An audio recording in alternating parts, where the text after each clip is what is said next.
What's going on, everybody?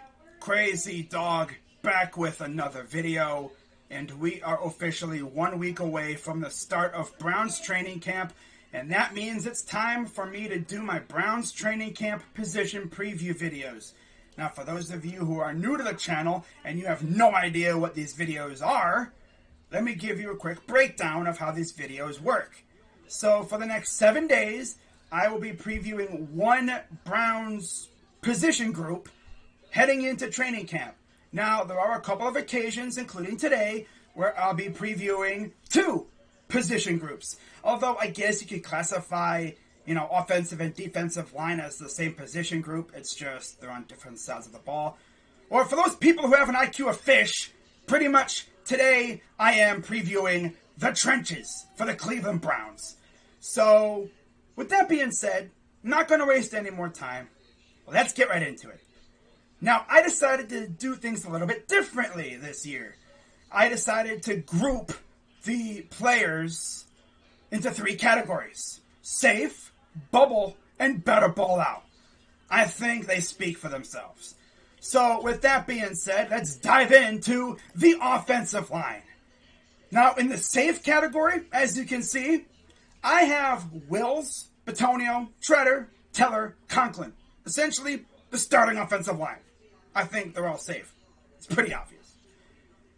Now, as for guys who kind of are safe but could be on the bubble, Hudson, Hubbard, and Harris. Now, Hudson's a rookie. Hubbard was injured last year, as was Harris. But I think their jobs are pretty much safe. As for the bubble group, we have Drew Forbes, who opted out last year.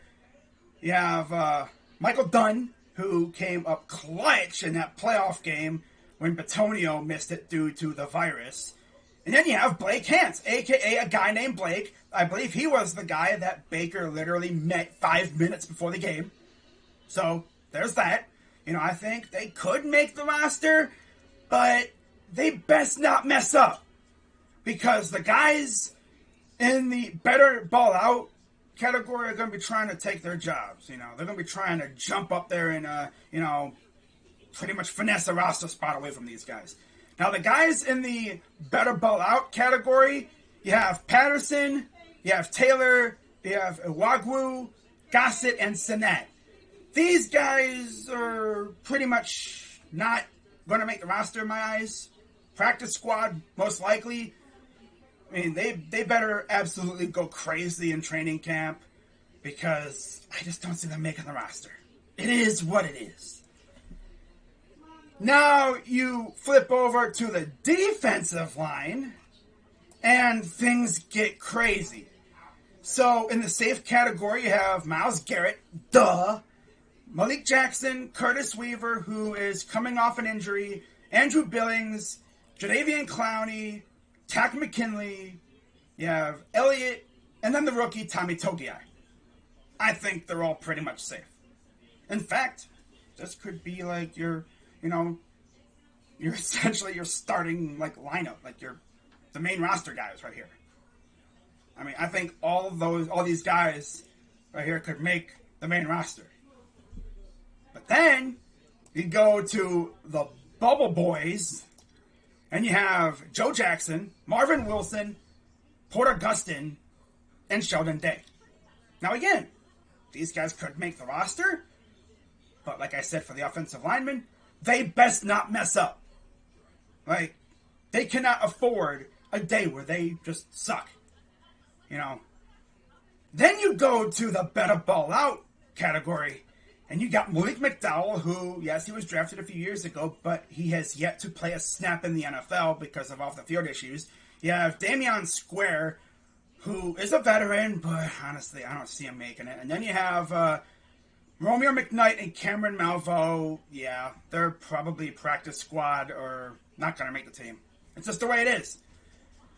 So, essentially, the way I see it, the starting offensive and defensive lines should not really have much changes. Of course, the defensive line did lose a couple guys. Larry Ogunjobi's gone, Vernon's gone. Of course, Sheldon Richardson's gone.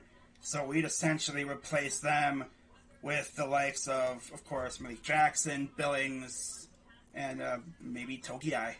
I could see Togiai getting significant minutes, and then you have Elliott too. But what I'm really excited about is the pass rushers. Myles Garrett, Clowney, and McKinley. I cannot wait to watch those guys on the field together. And then, of course, you have Curtis Weaver. Nobody's talking about him. He got hurt last year, and the Dolphins tried to finesse him through the waivers to put him on IR, and the Browns were like, nah. We're going to take him, and we're going to use him. And I've heard he has been looking like a beast in the weight room, man. I cannot wait to see him on the field. But yeah, that's pretty much going to do it for my offensive and defensive line preview. This is essentially how these things are going to go. And I'm going to try and keep them relatively short, around the 5, maybe 10-minute range at the longest. I'm not trying to freaking publish a movie every freaking day, But, yeah, quick little preview for you. Hope you guys enjoyed. Be sure to hit the like button, subscribe if you're new, hit the bell so you know when I go live and when I post new videos. Of course, I'll be back tomorrow where I will be talking about the wide receiver room. That's going to be fun. I tell you one thing, our receiver room is going to be a lot of fun to watch in training camp. Oh yeah, I can't wait to talk about that. So with that being said, I'm Crazy Dog 99. Let's go Browns, and I'm out.